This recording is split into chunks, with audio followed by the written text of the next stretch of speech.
Sweet talaga. Tawa yun. Subukan nyo naman tumayo. At baka ito pupuan.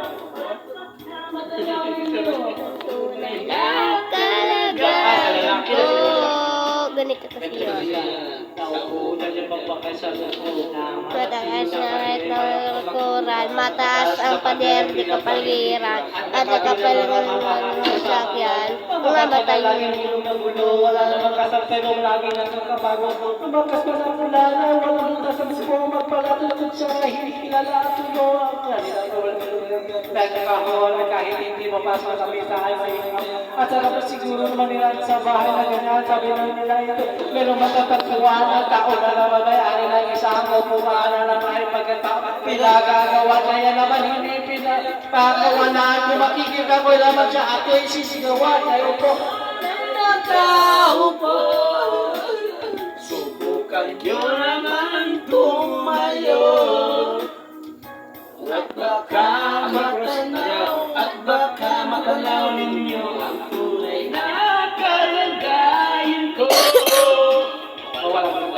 Mawala to sa tao na kaupo. Alam nyo ba matagal na bigas namin di puno. Ang hindi ng bahay namin ay pinagtabi-tabi niya sa gabi ay sumakinit at tuwa-tuwa ng ilaw na di kaya may upang ilagay sino may pinakulong na tubig may matukulit-ulit. Gamit ang pagkagato na inalong lawas sa estero sa gisibing na sila ng umagay ay man. Ang makikinain naman ay naman ang nakasiro na nagamit lamang ang amalin. Pero kulang pa rin o wala taso kasi yung 50 pesos na maghapon pinagkalas. Di ko alam kung talaga maraming halang o mataas yung bako kayo mabubulagan naman po kayo. Ang dami ng pera nyo, wala doktor na mapapal. Mata nyo! Masyadong halata. Pagaw!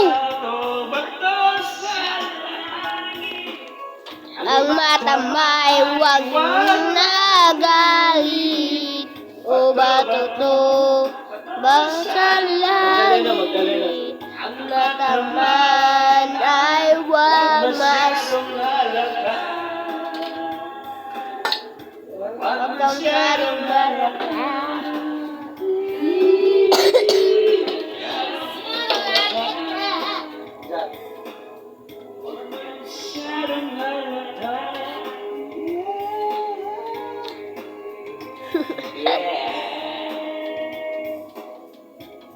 Hindi mo, dong.